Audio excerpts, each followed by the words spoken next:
Hola, buenas tardes. Mi nombre es Yanela Faquín y vamos a trabajar juntos esta segunda parte del semestre de Química General 1. Vamos a comenzar con la clase de estados físicos de la materia con una visión especial a su relación con el enlace químico.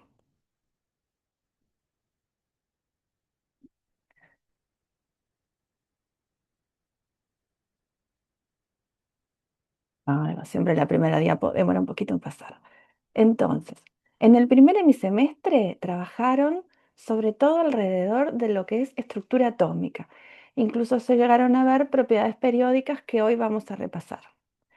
Y en esta segunda parte del curso vamos a trabajar sobre todo en enlace químico. Hoy vamos a comenzar con temas que son herramientas para el estudio del enlace químico como son estados físicos de la materia y termoquímica, pero los voy a tratar de dejar en dos videos separados, estados físicos de la materia de termoquímica, así pueden mirar uno u otro cuando lo deseen. Vamos a empezar entonces repasando algunas cosas del hemisemestre pasado, que son algunas propiedades periódicas muy importantes, todas ellas lo son. Yo elegí tres para repasar hoy y alguna otra voy a repasar más adelante. Entonces, la primera que voy a repasar ahora es la energía de ionización.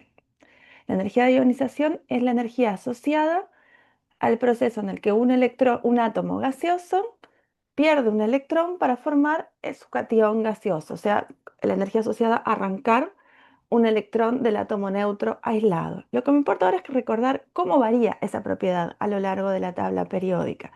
Y ella aumenta hacia la derecha en un periodo, hacia los gases nobles. Los gases nobles ocupan los máximos del gráfico Z versus energía de ionización y disminuye al bajar en un grupo. Entonces, para el mismo periodo, el metal alcalino es el que tiene la menor energía de ionización, al que es más fácil desde un punto de vista energético arrancarle un electrón, y el gas noble es el que ocupa el máximo.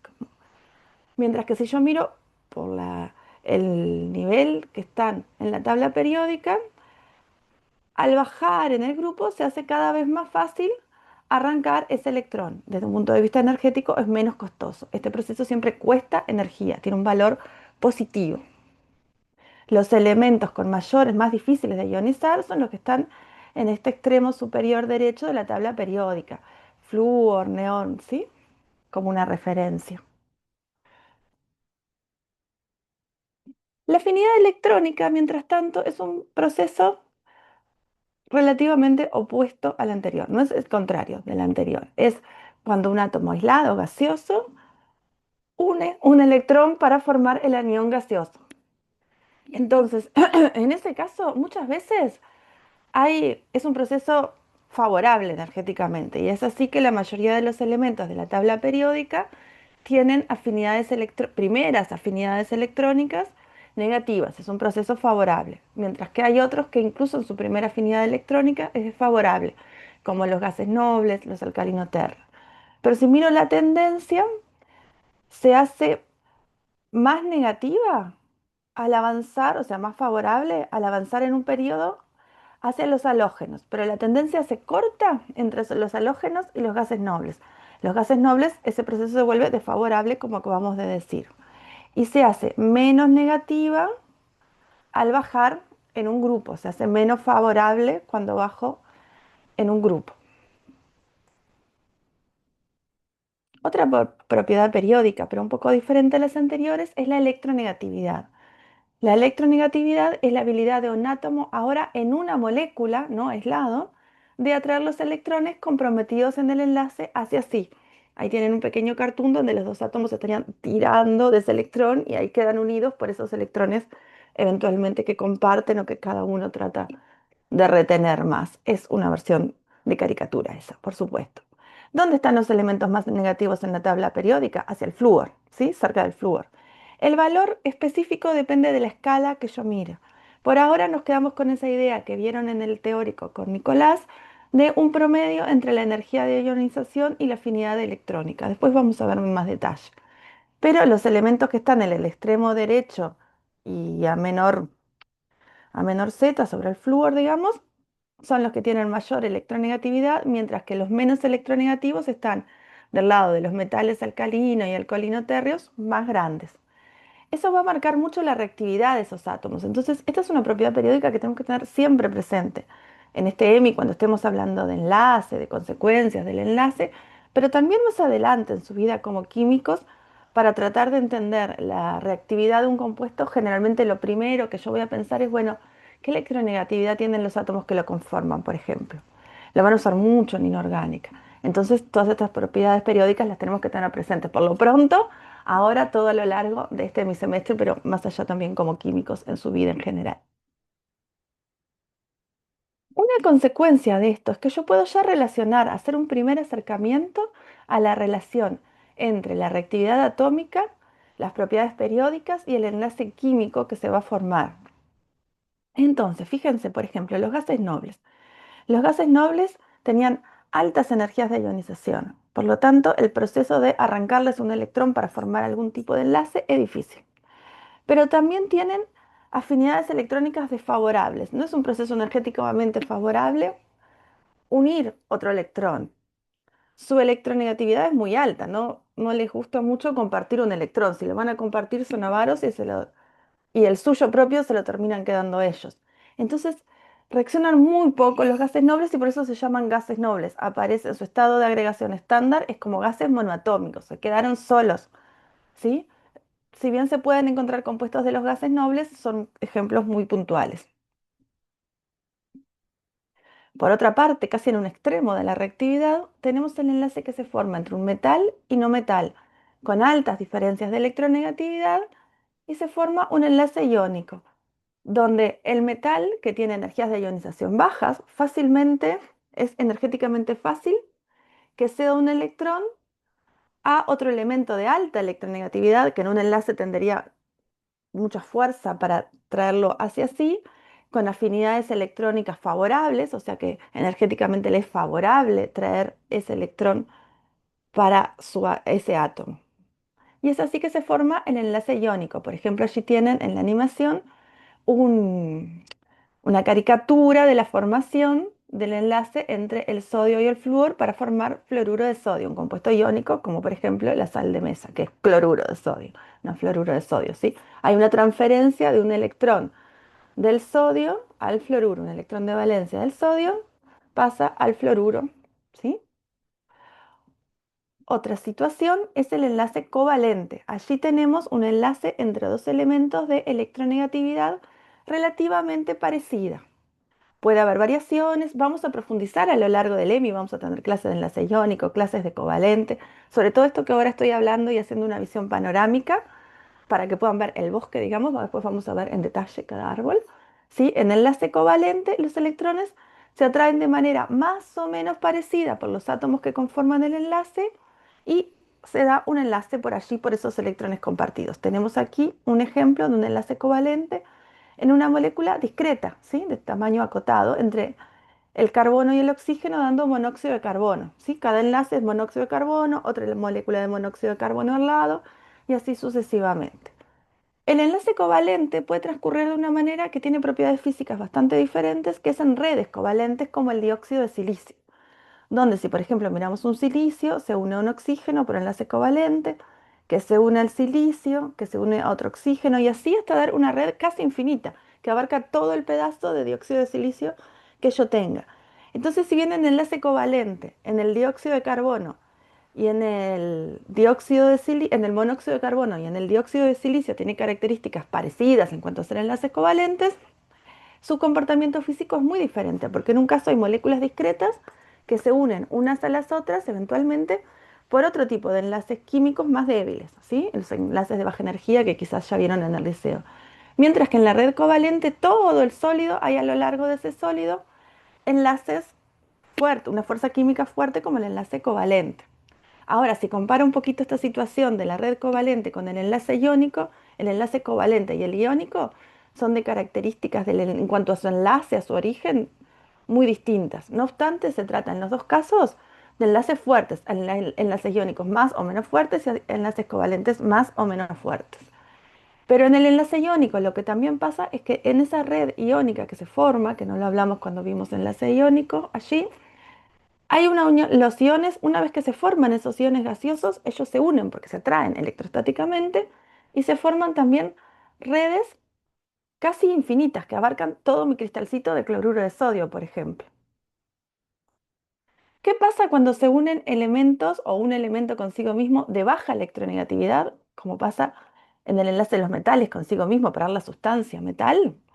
Entonces se forma también un enlace que es todo este, casi infinito, que abarca todo el pedazo de metal que yo tenga, todo el anillo, lo que sea, donde los átomos se van uniendo por enlace metálico uno con otros todo a lo largo de esa red metálica. Más adelante en el curso vamos a ver cómo se da ese enlace metálico.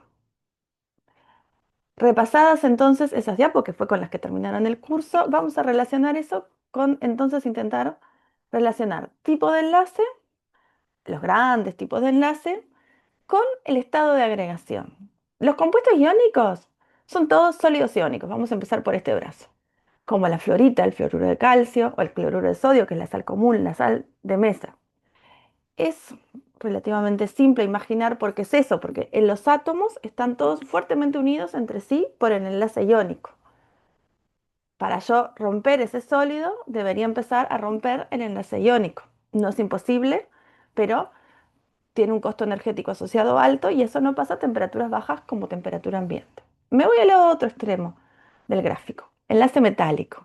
Allí también el enlace metálico, dependiendo de qué metal se trate, va a ser más o menos fuerte, porque son enlaces químicos dentro de lo que categorizamos como fuerte. Entonces tenemos mayoritariamente sólidos metálicos, como el cobre o el iridio. Pero esto tiene excepciones. La más conocida es el mercurio, porque es el único que a temperatura ambiente o a 298 tiene estado de agregación líquido, es el de los termómetros viejos. Ahora no se usan más, pero quizás algunos vieron en sus casas que quedó un termómetro de mercurio. Si se les rompe, tengo que tener cuidado, no juego con él porque es tóxico el mercurio. Por eso se dejaron de usar esos termómetros. Bueno, pero es la única excepción. Como línea general, los compuestos metálicos son sólidos. Ahora si vengo a covalente, la situación ya ven que es un cuadro más complicado. Para empezar se me abren dos ramas. Vamos por la verde, los sólidos de red covalente. En esos sólidos también el enlace es todo a lo largo del sólido, hay un enlace fuerte. Para un cambio de fase yo debería empezar a romper, meterme con esos enlaces. Entonces ellos son sólidos a temperatura ambiente y son difíciles de fundir. Mientras que si vengo para el otro brazo, el de las sustancias moleculares, como el monóxido de carbono que vimos en la diapo anterior, el agua, el nitrógeno, tienen distintos estados de agregación. El agua, lo saben, es líquida. El nitrógeno, el gas nitrógeno en que estamos sumergidos, es un gas. Pero, por ejemplo, la sacarosa, el azúcar de mesa, es un sólido, pero es un sólido también molecular. Si bien es más grande en número de átomos que el agua o el nitrógeno, igualmente es una molécula discreta. Yo en el azúcar voy a tener una molécula de sacarosa unida por algún otro tipo de enlaces a sus vecinos. Ahí va a depender de cuáles sean las fuerzas que une una molécula con su vecina que van a determinar cuál es el estado de agregación, las características de esas fuerzas. Pero allí puedo tener tanto líquido, gas o sólido a temperatura ambiente. A lo largo del semestre vamos a profundizar en todos los enlaces químicos, tanto iónico, covalente como metálico, también como los de baja energía. Y al final vamos a volver a tratar de mirar este mismo cuadro y entender mejor cómo se vincula el enlace químico con el estado de agregación y otras propiedades físicas de los compuestos. La parte química la van a ir viendo, fundamental, algo vamos a ir mencionando, pero mucho lo van a ir viendo en cursos siguientes, tanto en química general 2, en inorgánica, ¿sí? Acá vamos a ver llegar más bien hasta la relación con propiedades físicas. Entonces, esta diapo también es de repaso, porque en realidad la vieron en la primera clase. Acá tenemos una caricatura de cómo se compone cada estado de agregación. Sería el agua, cada esferita representaría una molécula de agua aquí, pero si fuera otro compuesto, podríamos hacer un razonamiento totalmente similar. En el hielo, o sea, en el agua en estado sólido, esos átomos lo único que tienen es una cierta vibración, están en posiciones fijas, ordenadas. Eso si lo miro a nivel atómico, molecular. Si yo pienso en el sólido macroscópico, ustedes saben cosas características como que tiene su propia forma, no fluye. Si yo lo pongo allí que en un lugar, allí se queda.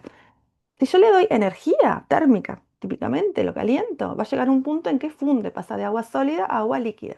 ¿Qué pasó? Acá las moléculas tienen una cierta movilidad, se desplazan entre ellas, con más o menos energía dependiendo de qué temperatura. Más temperatura da, más energía van a tener, mayor el movimiento, hasta que llega un punto que alcanza la temperatura de ebullición y pasan a fase gaseosa. Cuando estaban en el estado líquido, vuelvo a las propiedades macroscópicas, ellos no tienen una forma propia, sino que ocupan la forma del recipiente, porque por esa capacidad de estarse moviendo unas con otras ya no van a tener una forma fija, ocupan la que tengan. Si yo lo dejo caer, va a fluir, ¿sí? Cosa que al sólido no le pasaba. Si yo doy más temperatura para que las moléculas puedan escaparse de esas fuerzas que las unen con sus moléculas vecinas, si fuese agua, por ejemplo, está en el enlace de hidrógeno, que ustedes ya conocen, algunos quizás le decían puente de hidrógeno. Esto yo les digo después también todo, sobre todo lo que estamos hablando hoy, vamos a profundizar después. Es siempre una visión media panorámica. Entonces pasamos al agua gaseosa, donde las moléculas, pero podría ser cualquier otro compuesto, ya se mueven libremente por todo el espacio en que estén encerradas. Y si no está cerrado, se van a mover y eventualmente también salir de ese recipiente. Vamos ahora a centrarnos para profundizar un poco en el estado gaseoso. Pero también me importa que ustedes mantengan presente y empecemos a tener presente cuando pensamos en un cambio de fase o en un estado de agregación, qué tipo de enlaces son los que se rompen en el cambio de fase según tipo de compuesto. Ahora y cuando vayamos viendo los distintos compuestos, ¿sí? Por ejemplo, cuando el agua pasa de estado sólido a líquido, ¿se rompe el enlace OH del agua? No, ese es un enlace propio de la molécula y no se rompe en un cambio de fase, sino se estaría descomponiendo la molécula, transformándose en otra cosa. Solo se le rompen los enlaces que unen a esa molécula con su vecina, que son enlaces de baja energía, como el enlace de hidrógeno, que si bien dentro de los de baja energía es el más fuerte, esto ahora me estoy adelantando un poco, este sigue siendo un enlace débil comparado con un enlace covalente, iónico, metálico. Se rompen un poquito al pasar al líquido, una fracción, no la sé, no sé, pero por decir algo, un 10%, solo una fracción, un 10, un 5%, no importa el número, ni siquiera lo sabemos y es distinto para las distintas sustancias. Pero cuando yo voy hasta el estado gaseoso, allí les rompo en un 100%, separo totalmente una molécula de otra.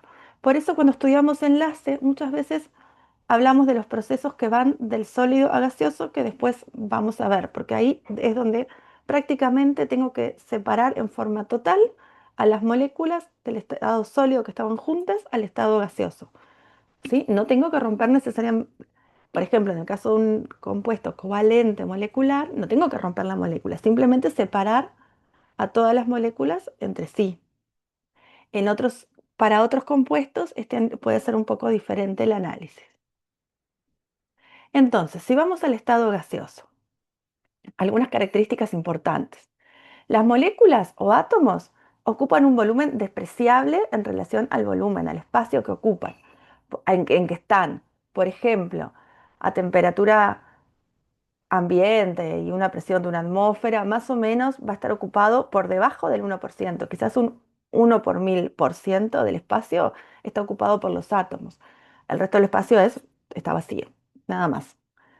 Si yo aumento los puedo comprimir, puedo apretarlos, ¿sí? Así se comercializan algunos gases comprimidos, porque como el espacio que hay libre es tan grande, yo puedo comprimirlos bastante si lo pongo en un recipiente lo suficientemente fuerte para transportarlo más fácil, para yo poderlo tener almacenado más fácil, y así van a ver por facultad, bueno, tenemos por muchos lados tanques de distintos gases, algunos de ellos que son gases comprimidos. Ellos, las moléculas en el estado gaseoso, experimentan fuerzas de atracción y repulsión que son despreciables, son casi cero. Y esas moléculas o átomos, como vimos en la caricatura, están en un movimiento continuo y aleatorio, ¿sí? Toda partícula que se mueve tiene energía cinética, pero cuanto más temperatura tiene la sustancia, más energía tienen, más rápido se mueve. Eso lo podemos ver en este gráfico que tenemos acá a la derecha. Tenemos este gráfico, lo que tiene son el porcentaje de moléculas que tienen una cierta energía cinética en función de la energía cinética, ¿sí? Miremos, y para cada temperatura va a tener una curva distinta. La curva en azul corresponde a una temperatura más fría que la curva en rojo. Esto lo que muestra es, las moléculas no se mueven todas a la misma velocidad. Algunas van muy rápido, tienen mucha energía cinética y otras están casi quietas. pero la media se mueve, acá está, a una cierta energía cinética, mientras que si yo caliento el sistema, las moléculas se aceleran. Entonces ese gráfico se corre, cambia un poco su forma, esto no importa, ¿sí? Pero se corren a mayores energías cinéticas medias. Las moléculas entre ellas se mueven al azar y eventualmente chocan, pero cuando se da un choque es totalmente elástico, ¿sí? No van perdiendo energía en el choque.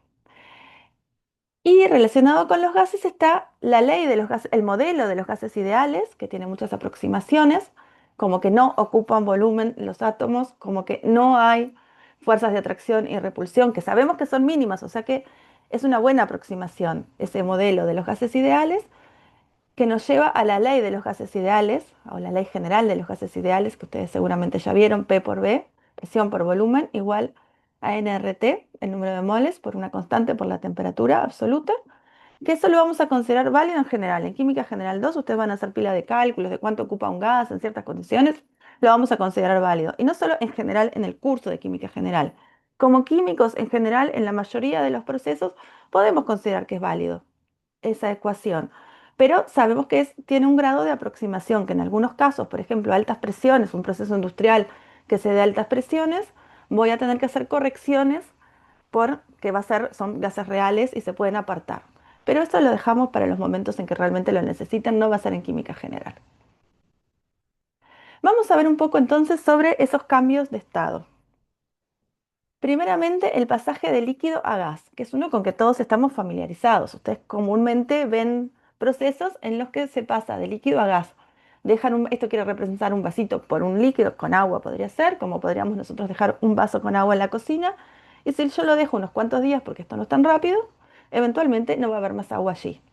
O más cotidiano quizás es que yo tiendo la ropa y en el correr de unas horas o días, a veces en invierno, el castigo de las amas de casa, que la ropa no se seca, pero eventualmente sí, eventualmente se evapora, ¿sí? Entonces, ¿qué pasa? Las moléculas que están en el estado líquido pasa algo parecido a lo que pasa en gaseoso, de que cuando aumenta la temperatura, más energía cinética van agarrando las moléculas. Pero hay una distribución. Entonces, a una temperatura dada, yo puedo ver cuántas moléculas ya tienen una cierta energía cinética, ¿sí? Que es suficiente para escaparse de las fuerzas que lo tienen en el líquido, unido a sus vecinas en el líquido, ¿sí? Y esas se van escapando y si el recipiente está abierto, o la ropa que está totalmente separada al aire, se van escapando y se va yendo el líquido de allí. Si yo cierro ese recipiente, entonces se va a establecer un equilibrio. Si esto marroncito simboliza la tapa del recipiente. Y ahí un equilibrio que es característico para las distintas sustancias químicas, que todas van a tener a una cierta temperatura una presión de vapor asociada en la que están en equilibrio. Si estos gráficos son presión de vapor en función de la temperatura. Distintas sustancias tienen diferentes gráficos para el éter, para el agua. Si yo elijo una temperatura y vengo acá y corto, puedo ver, tú quieres ver ahí, cuál es la presión de vapor a esa temperatura. Por ejemplo, para el agua, no tengo números acá, pero va a ser mucho más baja que para el éter. Eso se relaciona con que a mayor fuerza intermolecular, menor va a ser la presión de vapor, porque cuanto más fuertemente están unidas las moléculas, menos deja escapar y menos es la presión que tienen de vapor en ese equilibrio. También se relaciona con lo que es el calor de vaporización. Cuánto cuesta vaporizar un mol de sustancia está relacionado con cuánta energía cuesta eso, con qué tan fuerte están unidas las moléculas en el estado líquido. Y en el agua están más fuertemente unidas que en el éter, como vamos a analizar unas clases más adelante. Relacionado con estos, acá tenemos el mismo tipo de diagramas, pero con números y para varias sustancias. Podemos ver la temperatura de ebullición. La temperatura de ebullición es la temperatura a la que la presión de vapor del líquido iguala a la presión externa. Y la temperatura de ebullición normal es cuando la presión externa es una atmósfera. Y la que más usamos quizás es la normal, porque lo normal para quienes vivimos a nivel del mar es que la presión sea una atmósfera. Esto puede ser diferente en otras condiciones. Entonces, una atmósfera es igual a 760 milímetros de mercurio, que es donde están en las unidades de este gráfico. Yo vengo y corto 760 milímetros de mercurio con la curva del éter, bajo y ahí voy a tener la temperatura de ebullición del éter alrededor de 34 grados Celsius. Si hago lo mismo para el agua, vengo hasta la curva negra que es la del agua, bajo y voy a los 100 grados, que es la temperatura de ebullición normal del agua, ¿sí? Y para países y ciudades que estamos a nivel del mar, o más o menos a nivel del mar, que no estamos en una montaña, eso es cierto, prácticamente siempre. Las variaciones son muy chiquitas. Incluso cuando hay una gran bajada de presión atmosférica previo a una tormenta, eso varía de en vez de una atmósfera a 0,90 y algo atmósferas. Estamos realmente a una presión casi constante de una atmósfera. Pero esto es cierto para Montevideo o para cualquier otra ciudad que esté a nivel más o menos del mar. Si yo tomo una ciudad que está en una montaña, como La Paz, que es una ciudad muy alta, a 3.600 metros de altura, con una presión mucho menor, atmosférica, de 500 milímetros de mercurio, el agua hierve a otra temperatura. ¿Cuál la podemos buscar acá? Si yo vengo a los 500 milímetros de mercurio, vuelvo a cortar con el agua y bueno, da como 80 y pico en este diagrama. Más o menos la temperatura de ebullición del agua en La Paz es cercana a los 90 grados, ¿sí? 80 y pico de grados. Y por eso el agua hierve antes de los 100 grados y por eso cuando ustedes están en la altura, notoriamente quien ya lo vivió entenderá esto, se cocinan mucho más lento. Realmente yo lo escuchaba decir, decía, ay, no puede ser tanto, hasta que la vida me llevó a cocinar en altura, a vivir algún tiempito en una montaña y es tal cual. Las cosas, si ustedes van a hervir algo, lleva mucho más tiempo ese efecto de estar cocinando a temperatura más baja, porque están transfiriendo mucha menos energía por tiempo. Esto ya nos vamos un poco. Pero sí, es cuando cambiamos la altitud, cambia la presión atmosférica y ahí sí se modifica apreciablemente la temperatura de ebullición. Siempre estamos hablando acá de agua pura. En otros casos que vean cuando hay solución y si ya no es el agua, la situación cambia y no lo vamos a ver ahora en este curso. Otro pasaje que usamos mucho en química, quizás no es muy cotidiano, pero lo usamos mucho, sobre todo para hacer análisis químicos, no análisis de analítica, sino analizar una situación química, qué se debe, por qué un compuesto se porta de alguna manera, es estudiar el pasaje de sólido a gas. ¿Por qué? Porque ese lo puedo relacionar más fácil con las fuerzas que se rompen, ¿sí? Porque voy del sólido al gas, como yo les decía, rompo prácticamente todas las fuerzas. Cuando yo analizo de sólido a líquido, se rompió una fracción y otra fracción de líquido a gas, y esa fracción que se rompe en cada caso no está tan clara y es distinta según las situaciones. En cambio, cuando yo voy de sólido a gas, prácticamente se rompen todas las interacciones que separaban una esferita de la otra, las que fuesen en cada caso. Si yo miro estos gráficos que son también de presión, temperatura y me ponen el estado de agregación. Vamos a para entender el diagrama nomás. Estos diagramas, igual que los anteriores, lo que tienen que saber ustedes es leerlos, ¿sí? No generarlos ni nada más, solo interpretarlos. Si yo tengo agua a -2 grados Celsius, a una atmósfera de presión, en el freezer, por ejemplo, que espero que sea sólida. Pero en la medida que la temperatura aumenta, pasa a líquido y si sigue aumentando, a gaseoso. Y esa es la experiencia que ustedes tienen cotidiana. Pero si yo trabajara a presiones muy bajitas, cosa que puedo hacer en el laboratorio, en algunos equipos, por ejemplo, por acá, yo puedo tener agua sólida y pasar derecho a agua gaseosa. Y ese proceso se llama sublimación. Existen algunas otras sustancias, como el dióxido de carbono, que tienen la región del líquido corrida en relación a este diagrama que estamos viendo del agua.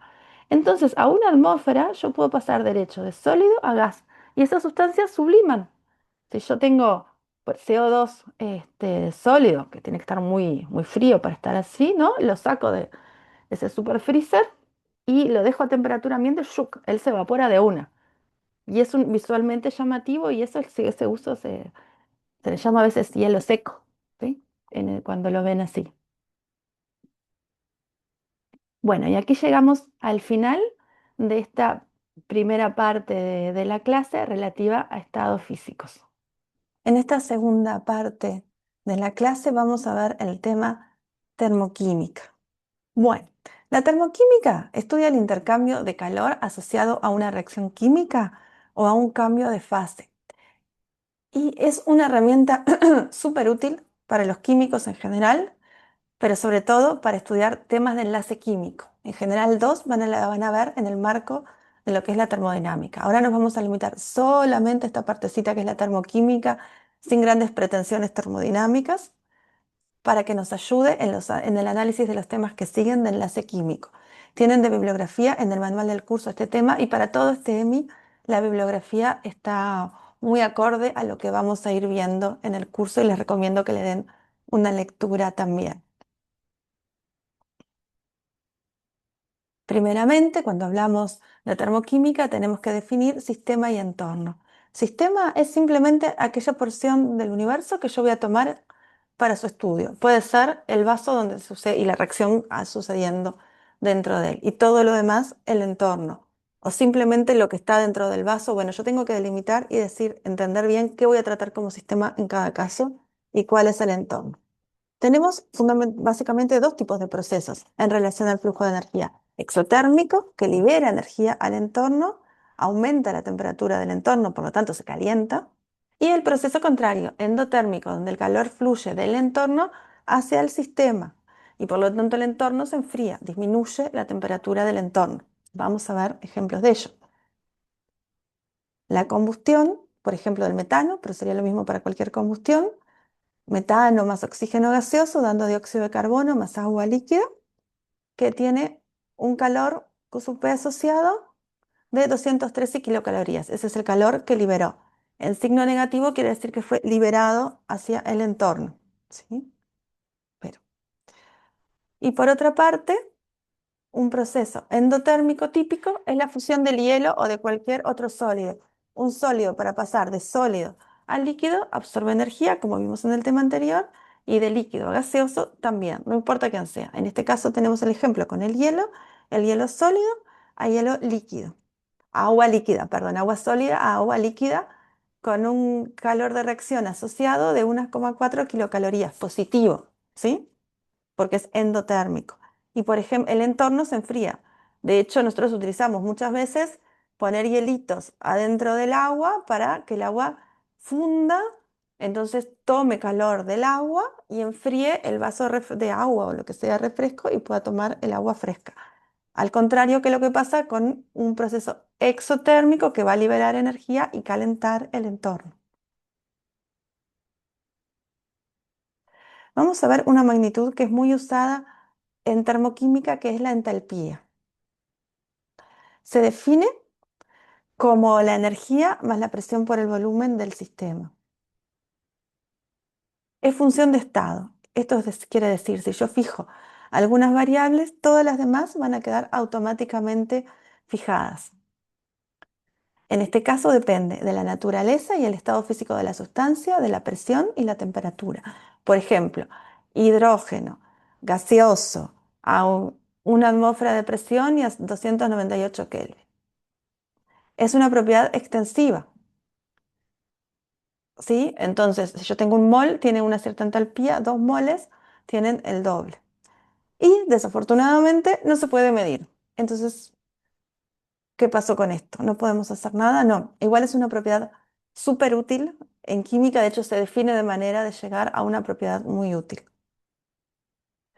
que es la variación de entalpía de reacción. La variación de entalpía de reacción se define como la entalpía de los productos menos de la de reactivos, considerando sus coeficientes estequiométricos. Y la fortaleza de esto es que la variación de entalpía de una reacción cuando ésta se lleva a cabo a presión constante es igual al calor que liberó o absorbió esa reacción. Entonces, es medible. Yo la puedo medir por calorimetría, que quizás ustedes ya realizaron alguna en el liceo, y si no, con certeza lo van a hacer en Química General 2. Ahora nosotros vamos a usar datos entálpicos, no vamos a hacer mediciones porque no tenemos laboratorio en General 1. Y como la entalpía es función de estado, la variación de entalpía también lo es, tiene un valor definido. Es una propiedad extensiva, al igual que la entalpía, lógico. Si yo tengo que reaccionar, por ejemplo, esta reacción, así como está escrita, hidrógeno gaseoso más medio mol de oxígeno gaseoso para dar un mol de agua líquida, eso tiene una variación de entalpía, mientras que si reaccionan 2 moles de hidrógeno gaseoso más uno de oxígeno para dar 2 de agua líquida, la entalpía, la variación de entalpía asociada a esa reacción es del doble. Y si tengo la reacción inversa, la variación de entalpía, está pasando algo, va a tener la entalpía que va a estar multiplicada por -1, ¿sí? Va a ser el valor inverso si es la reacción inversa. Entonces, cuando escribimos ecuaciones termoquímicas para calcular una entalpía o hacer cualquier otro trabajo termoquímico, como la variación de entalpía depende de la naturaleza y estado físico de reactivos y productos, presión y temperatura, como ya dijimos, es fundamental incluir toda esa información. Entonces, cuando escribo la reacción química, es fundamental incluir los estados de agregación. Nosotros cuando escribimos una reacción química no estamos obligados a siempre poner estados de agregación. No es necesario. Depende del fin para el que yo esté escribiendo esa reacción química. Pero si yo la estoy escribiendo para decir cuál es la variación de entalpía asociada a esa reacción, es fundamental. Si no, casi que no estoy diciendo nada. Fíjense en este ejemplo, que es la misma reacción de la diapositiva anterior, si lo comparo con el mismo proceso pero dando agua gaseosa. La variación de entalpía estándar en un caso o en otro, o sea, la variación de entalpía a una atmósfera de presión es bien diferente, o es diferente, notoriamente diferente, no es una diferencia sutil. Voy con esto a explicarles, cuando tengo una variación de entalpía, yo puedo explicitar que es en condiciones estándar, a una atmósfera de presión, y a la temperatura a la que se está realizando, que por lo general trabajamos con valores de 298 Kelvin, pero podrían ser a otro valor. Y también la importancia cuando un elemento se presenta en un estado de agregación con más de una forma alotrópica posible, también tengo que aclararlo. Porque, por ejemplo, la sola reacción de pasar de un alótropo al otro tiene un valor de delta H estándar asociado. Por ejemplo, el pasaje del carbono grafito a carbono diamante tiene un delta H de 0,45 kilocalorías. Otro punto importante es poder entender un diagrama de entalpía. Cuando yo tengo una reacción química, puedo expresarla también, y la van a encontrar muchas veces en los libros, en forma de diagrama entálpico. Es un diagrama donde yo ordeno reactivos y productos en vez de energía, como hacíamos otras veces, por entalpía. Entonces yo tengo carbono grafito más oxígeno que tiene una cierta entalpía, y la variación de entalpía, o sea, productos menos reactivos, es negativa. Entonces los productos tienen que estar a menor entalpía. Y la variación de entalpía es la diferencia de entalpía entre ambos. Es simplemente una manera distinta de representar esto en función de los valores de la entalpía. Bueno, y ahora llegamos a un punto que es verdaderamente importante para nosotros, porque lo vamos a usar todo el tiempo en Química General 1 y también en otras asignaturas, por ejemplo en Inorgánica, porque mediante la ley de Hess podemos hacer muchas cosas que nos van a permitir hacer análisis químicos. Si nosotros tenemos una reacción cualquiera, AB, que son los reactivos dando algún producto, o varios, sería igual, y esto tiene un delta H de reacción, yo podría plantear la reacción pasando por un mecanismo diferente, donde los reactivos se transformaran primariamente en otro producto o productos que se transformasen, por ejemplo, en otros para dar finalmente el producto buscado o analizado. Y resulta que el delta H de la reacción de manera directa o la reacción en etapas, en este caso la suma de los delta H de toda la etapa que me permite llegar de ciertos reactivos a ciertos productos, es igual. No importa si la reacción se produce de manera directa o si yo voy de manera escalonada. Esto es consecuencia, en realidad, lo podríamos pensar, de que simplemente es función de estado. Fijados reactivos y productos, ya está fijada la variación de entalpía de esa reacción. No importa de qué manera, el camino, como se dice a veces, en que se realice esta reacción, ¿sí? Y eso nos va a permitir poder descomponer las reacciones en unas etapas que yo conozca los valores o me sea útil por algún motivo en particular, que es lo que nos va a pasar muchas veces. Entonces, vamos a ver una aplicación que ustedes muchas veces ya hacían quizás en el liceo. Esta reacción carbono-grafito más oxígeno para dar monóxido de carbono no es medible en la práctica, porque para medir la entalpía de una reacción necesito que esa reacción se dé de manera completa, que todos los reactivos se transformen en los productos y de manera relativamente rápida. Y esta reacción no procede de manera completa, ¿sí? Sino que empieza a dar otros productos. Pero sí son medibles y de estas dos reacciones que están abajo. Entonces yo puedo pensar, bueno, pero si yo combino esta reacción con esta, la sumo, obtengo la reacción deseada. entonces se va a cumplir que la suma de los dos delta H de esas reacciones es el delta H de la reacción que yo quiero conocer, aunque yo no pueda medir directamente esto. Y esta es una de las grandes utilidades de trabajar con variaciones de entalpía de reacción, que yo puedo calcular variaciones de entalpía a partir de otros datos, porque yo no puedo medir la reacción o porque simplemente ahora no quiero realizar un experimento, quiero ver si lo puedo sacar de datos que yo googleo y encuentro en estos momentos muy rápidamente. La ley de Hess la podemos expresar también en un diagrama entálpico. Si yo pongo reactivos de la reacción conocida, reactivos y productos de la otra reacción negativa, y esta diferencia de entalpía que me está quedando es la diferencia de entalpía que yo quería conocer. Es una manera más visual quizás de entender las distintas variaciones de entalpía. La cuenta obviamente es la misma y da lo mismo. Ahora vamos a pasar a un delta H con nombre propio. Todos los delta H de reacción pueden ser delta H de reacción, ¿sí? Pero hay uno, o más de uno, pero hoy vamos a ver este, que tiene nombre propio, que es la entalpía estándar de formación. Y eso se define como el cambio de entalpía, el cambio entálpico en la formación de un mol, solo un mol de sustancia, en el estado de agregación considerado. Yo tengo que especificar qué estado de agregación a partir de los elementos que lo componen en los estados estándar, o sea, los de menor energía, a una atmósfera y a esa misma temperatura que generalmente trabajamos a 298 Kelvin. Por ejemplo, el delta H de formación del agua gaseosa es la variación de entalpía asociada a la reacción en que un mol de hidrógeno gaseoso reacciona con medio mol de oxígeno gaseoso para dar un mol de agua gaseosa, ¿sí? Cualquier otra versión de esta reacción no corresponde al delta H de formación del agua gaseosa. Si yo escribo una reacción parecida, puede ser una reacción química correcta incluso, pero a menos que sea exactamente esta, no va a ser la que corresponde al valor de delta H de formación del agua gaseosa.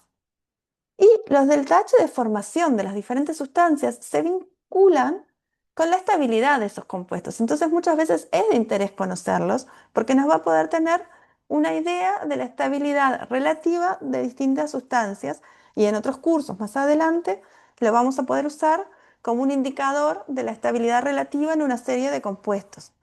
Pero ahora nuestro uso va a ser un poco más simple. Lo vamos a usar, la gente lo usa para tabular información termoquímica y nosotros para a partir de ella poder calcular otra información termoquímica. Acá solamente para recordar, esto es una diapositiva ya vista en la primera clase del curso, los diferentes estados estándar de los elementos a 298 Kelvin y una atmósfera de presión, o sea, estándar a 298 Kelvin. Fíjense, los metales en su casi totalidad, como dijimos en la anterior, en estado sólido, menos el mercurio que es líquido. Después tenemos el hidrógeno gaseoso, varios elementos gaseosos, nitrógeno, oxígeno, flúor, cloro, ¿sí? Varios no metales gaseosos, los gases nobles en particular, que también son los metales, ¿no? Todos gaseosos. En la zona de los no metales tenemos un poco más de variedad porque tenemos borio y carbono sólido también, fósforo, azufre sólido. En el grupo de los halógenos es donde tenemos variedad. Comenzamos con el flúor gas, clorogás, bromo líquido, yodo sólido.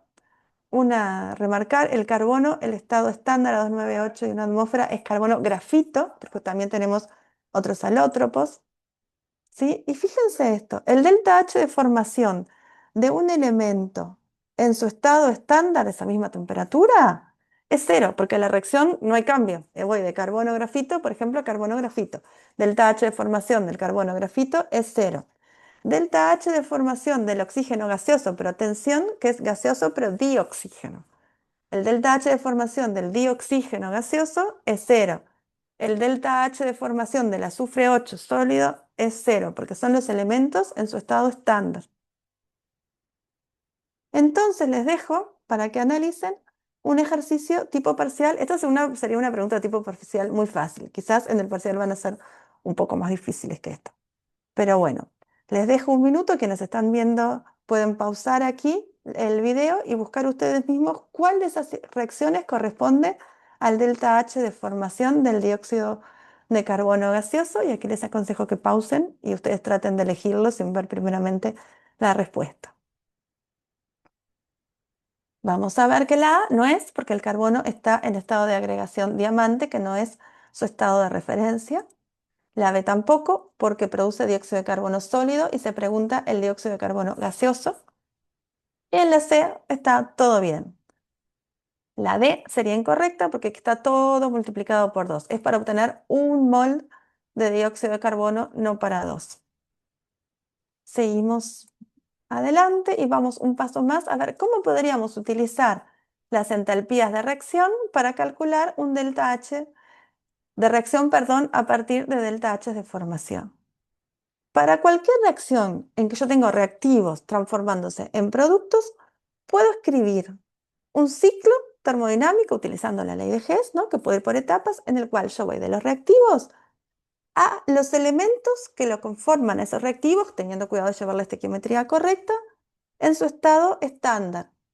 Y a partir de ellos volver a formar a los productos. Esto no tiene una restricción. Donde dice reactivo, puede ser cualquier reactivo para dar cualquier producto. ¿Sí? Entonces voy de los reactivos a los elementos en sus estados estándar y de los elementos en sus estados estándar a los productos. El delta H de esa reacción es, el delta H de esta reacción va a ser igual al de esta etapa más el de esta otra etapa. El delta H de la primera etapa es, fíjense, para allá yo tendría el delta H de formación de los reactivos. Si voy de los reactivos a los elementos en sus estados estándar, en realidad lo que tengo es, hay mucho ruido a mi alrededor que espero que no esté saliendo en esta grabación, menos la sumatoria de los delta H de formación de los reactivos multiplicados por sus coeficientes estequiométricos. Y de los elementos a los productos es delta, la sumatoria, la suma de todos los delta H de formación de los productos multiplicados por sus coeficientes estequiométricos. De esta forma, yo para cualquier reacción química, no hay un límite, por eso acá no necesito poner ni quién, puedo decir que el delta H de reacción es igual a la suma de los delta H de formación de los productos multiplicados por sus coeficientes estequiométricos menos la suma de los delta H de formación de los reactivos multiplicados por sus coeficientes estequiométricos. Vamos a verlo en un ejemplo. Quiero calcular el delta H de reacción de la combustión del etano a partir de los delta H de formación de las distintas sustancias involucradas. Entonces, yo descompongo primeramente en el papel, ¿no? No estoy realizando la reacción de verdad. El etano en los elementos que lo conforman, cuidado con llevar la estequiometría correctamente. Y después lo vuelves a formar. En realidad no es necesario escribir un ciclo. Yo puedo aplicar derecho la regla. Aquí se los estoy mostrando nomás desglosándolos en el ciclo. Los elementos en esa fase están en sus estados estándar y por lo tanto, delta H de reacción es la suma de delta H1 más delta H2. El primer proceso es menos el delta H de formación del etano gaseoso, menos 7 medios por el delta H de formación del oxígeno gaseoso. Eso podría no haberlo ni escrito, porque el delta H de formación del oxígeno gaseoso es 0, porque es un elemento en su estado de referencia. Y el segundo proceso es 2 delta H de formación del dióxido de carbono más 3 delta H de formación del agua líquida. Sumo todo eso y voy a tener el delta H de reacción. ¿Sí? Muchas veces nosotros, en vez del delta H de formación estándar, bueno, mucho más lo hago yo al hablar, ponemos simplemente delta H por una cuestión de breve, así, de ser breve. Pero la realidad es que también el delta H de reacción varía poquito con la presión. Entonces, si no es el estándar, aproximadamente también va a ser igual. Pero muchas veces yo al hablar simplemente voy a poner variación de entalpía simplemente por una cuestión de brevedad. Vamos a ver entonces otro ejercicio tipo parcial. Pero este les voy a contar un poco para ponérselos en contexto.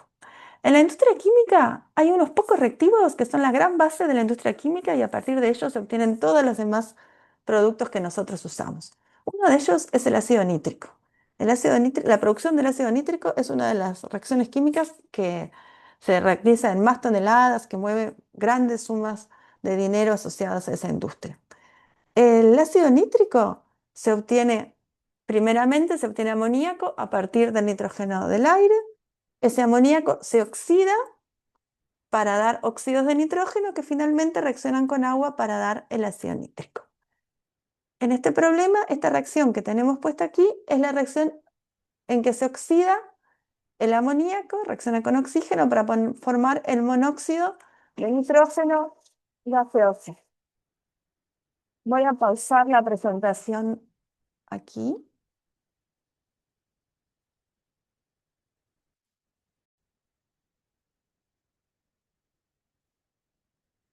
Bueno, retomo, paré un poquito porque justo se pusieron a taladrar en la pared al lado donde estoy grabando. Entonces, tenían este ejercicio tipo parcial, espero que hayan aprovechado a revisar, a hacerlo entre todo este momento. Y entonces tenemos una reacción para que expliquen cómo podría calcularse, cuál de las siguientes es correcta para calcular en base a delta H de formación. Si no habían pausado, les aconsejo que pausen en este punto y busquen ustedes cuál es la opción correcta.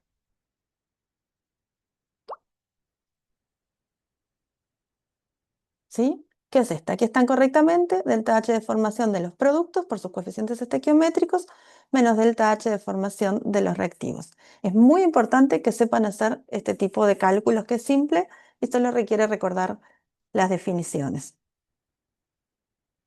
Y recordar de vuelta que delta H de formación del oxígeno gaseoso, un elemento en su estado estándar en la temperatura de trabajo, el delta H de formación es cero. Entonces, en realidad, en esta opción que es la correcta o en cualquiera de las otras, donde dice menos 5 delta H de formación del oxígeno gaseoso, si no hubiera estado escrito también sería correcta, porque como eso vale cero, sería lo mismo también ponerlo directo ni ponerlo. Vamos a ver otra energía importante que es la energía de enlace. Y es la energía necesaria aproximadamente para romper el enlace en cualquier compuesto gaseoso. ¿Qué quiero decir con esto? Fíjense, por ejemplo, el enlace carbono-hidrógeno. Acá lo tenemos en el etano, al que estábamos haciendo referencia en la combustión hoy, en el metano. ¿Cuánto cuesta? ¿Cuánta energía tengo que...? Yo siempre tengo que dar energía para romper un enlace químico. Eso nunca varía. Varía cuánta energía. Algunos enlaces se rompen más fácil y otros son más fuertes. Y inclusive el mismo enlace carbono-hidrógeno, dependiendo del compuesto que está, puede tener algunas variaciones de valor. Pero la energía de enlace va a ser un promedio. Entonces, si bien la energía de enlace carbono-hidrógeno varía más o menos entre 96 y 102 kilocalorías, la energía de enlace promedio se tabula a 99 kilocalorías por mol. ¿Sí? Nosotros acá no vamos a hacer distinción entre energía de enlace y energía de disociación. Las vamos a usar indistintamente EE o lo que llamamos D. Entonces, algunas características de la energía de enlace siempre es positiva, porque como yo les decía, para romper un enlace químico, el enlace químico se formó es porque era estable. Necesito darle energía para romperlo.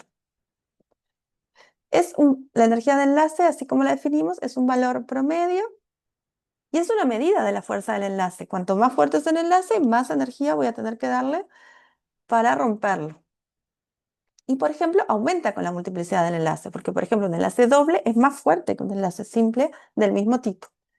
Fíjense acá, por ejemplo, carbono-carbono simple, la energía de enlace es 83 kilocalorías por mol, pero doble, la energía de enlace es 147 y triple 200 kilocalorías por mol. Lo mismo sucede con por ejemplo, el caso del enlace carbono-oxígeno, que también tengo doble, simple y doble, o oxígeno, que también tengo simple y doble, y siempre es más. Algunas veces aumenta más que en otros casos.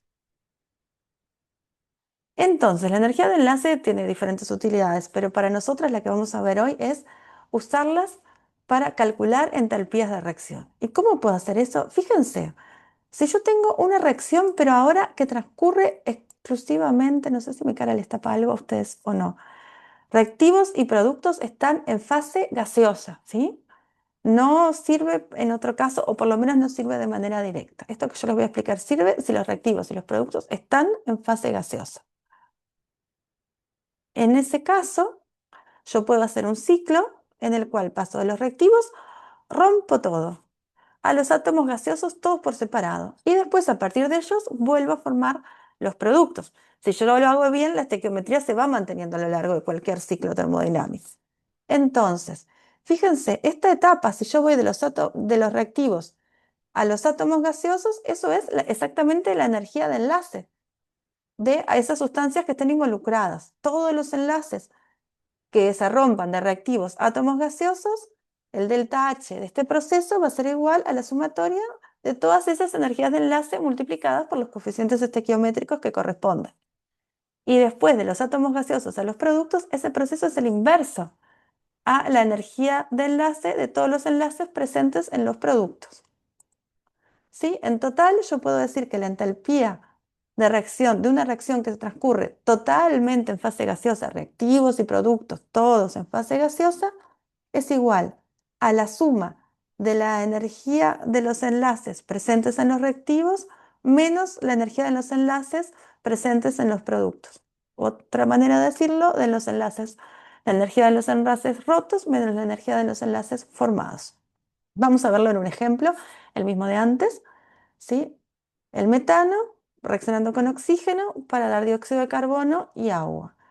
Esto tiene solo enlaces simples carbono-hidrógeno, enlace doble oxígeno-oxígeno, dos enlaces dobles carbono-oxígeno, dos enlaces simples hidrógeno-oxígeno, ¿sí? Y reactivos y productos en fase gaseosa.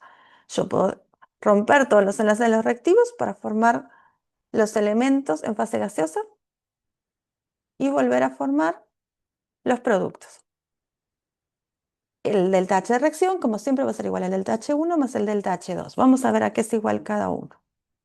Ahí tienen dibujaditos los compuestos para ver mejor los enlaces que yo les dije.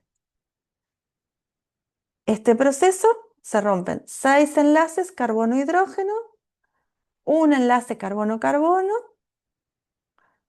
y 7 medios del enlace oxígeno-oxígeno. Y se forman 2 por 2, y cada dióxido de carbono tiene dos enlaces, carbono-oxígeno, por el coeficiente estequiométrico, y el coeficiente estequiométrico el coeficiente estequiométrico del agua por dos veces que está en enlace oxígeno-hidrógeno en el agua. Entonces, si yo sumo todo esto, voy a tener el delta H de reacción. Cuando yo vaya a sumar, va a haber términos que quizás se simplifiquen. Ustedes eso, cuando hagan un ejercicio, pueden escribir todo lo que se rompe, todo lo que se forma, y antes de ir a poner números y hacer cuentas, pueden simplificar, porque generalmente esto se puede simplificar un poco y ustedes pueden hacerlo perfectamente, ¿sí? Entonces, acá les dejo el equivalente al anterior. Esta es la reacción siguiente a la reacción que vimos en el otro ejercicio tipo parcial en el proceso de producción del ácido nítrico. Se produce el monóxido de nitrógeno y se oxida más con oxígeno para dar dióxido de nitrógeno gaseoso. Eso es parte del proceso de producción del ácido nítrico. Pero su tarea ahora es decir, puede calcularse como qué combinación de energía de enlaces. Obviamente, solo uno es la correcta. Les recomiendo pausar en este punto. Y si buscan, esta es la opción, la D es la opción donde están correctamente expresados. Todos los demás tienen algún error. Es muy importante que sepan también hacer fácilmente este proceso. Y una pregunta más para terminar. Esta reacción que tienen escrita ahora, 3 dióxido de nitrógeno más agua líquida para dar ácido nítrico más monóxido de nitrógeno, es la última etapa del proceso de producción de ácido nítrico, donde se lo hace reaccionar al gas con agua. Mi pregunta ahora es, ¿se podría calcular el delta H de reacción de esa reacción utilizando solamente las energías de enlace? Y la respuesta es no, porque energía de enlace la puedo aplicar directamente en reacciones que transcurren en fase gaseosa, reactivos y productos. Si no, no es que no se pueda usar, es que tengo que hacer más cosas, tengo que hacer un ciclo termodinámico más complejo, donde llego a un punto donde sí tengo todos los reactivos y productos en fase gaseosa que lo van a hacer en el práctico. Bueno, nos quedan 2 puntos más para ver en esta clase, y uno de ellos es la dependencia de la variación de entalpía de reacción con la temperatura. Y para ello necesitamos definir capacidad calorífica molar, la cantidad de calor necesaria para que un mol de sustancia eleve su temperatura 1 grado. Entonces, fíjense, la misma reacción que venimos trabajando a lo largo de la clase, la combustión del etano, queremos calcular cuánto vale su delta H a 323 grados Kelvin. y conocíamos su valor a 298 Kelvin. Yo puedo hacer un ciclo termodinámico ahora, pero en vez de temperatura constante, como todos los que hicimos anteriormente, variando la temperatura. Y yo tengo las etapas, mis flechitas que van verticales son procesos de calentamiento o enfriamiento de reactivos y productos. ¿Cuánto vale cada proceso de calentar o enfriar un producto? Y por ejemplo, para el metano pasar, etano gaseoso a 323 grados a etano a 298 grados es C sub P del metano por el número de moles, en este caso 1, por el delta T, 298 menos 323. O por ejemplo, acá tienen escrito para el oxígeno, coeficiente estequiométrico del oxígeno por C sub P del oxígeno por delta T. Si yo escribo para cada reactivo, voy a poder calcular en este proceso cuánto vale el delta H. Después tengo el delta H de reacción a 298 y de manera análoga escribo cuánto vale el delta H para el proceso de ir de los reactivos de 298 a 323. Y como siempre, el delta H de reacción es la suma de los tres delta H's. Entonces puedo escribir eso, como les dije, C sub P del etano gaseoso más 7 medios de C sub P del oxígeno gaseoso por, saqué de factor común, sí, el delta T, más el delta H 298, sí, calculé esta parte y esta última etapa que es 12 sub P del dióxido de carbono gaseoso más 13 sub P del agua líquida, sacando el factor común el delta T, y es igual a ese valor. Y fíjense los resultados, yo ahora no les puse los números de todos, solo para ver cómo se escribía. El C sub P a 298 y a 323 son casi iguales, tanto que nosotros muchas veces consideramos que mientras no haya cambios de fase, los delta H son casi como, perdón, los delta H a distintas temperaturas son casi iguales, porque estos dos delta H de los procesos de calentamiento y enfriamiento son mucho menores que los delta H de reacción y además se contrarrestan bastante entre ellos. Lo que sí, atención a las unidades cuando hagan ejercicios numéricos, porque las unidades de C sub P y delta H suelen estar dadas en unidades diferentes. Y entonces tenemos que el delta H es prácticamente independiente de la temperatura mientras no haya un cambio de fase. Si hay un cambio de fase, no lo podemos considerar independiente de la temperatura y tenemos que hacer un ciclo un poquito más complicado donde incluya un cambio de fase. Eso lo van a ver en la clase práctica. Y bueno, para terminar esta clase, los principales puntos que tratamos hoy fueron procesos endo y exotérmicos, definimos entalpía de reacción, hablamos sobre ecuaciones termoquímicas, cómo debía escribirlas, recordar poner estados de agregación, aclarar temperatura, si es en condiciones estándar de presión. Vimos la ley de Hess y la usamos un montón y definimos entalpía de formación, energía de enlace y vimos cómo calcular entalpía de reacción a partir de otros datos, sobre todo de entalpías de formación, energías de enlace, pero en el práctico esto lo van a ampliar incluso y van a usar otro tipo de datos. Y quizás este es el punto central porque ahí juntamos todo lo que fuimos aprendiendo en la clase. Y también vimos la variación que hacer cuando tenemos variación de temperatura.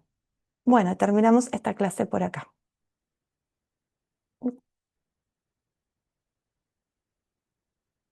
Vamos a terminar y para terminar de grabar.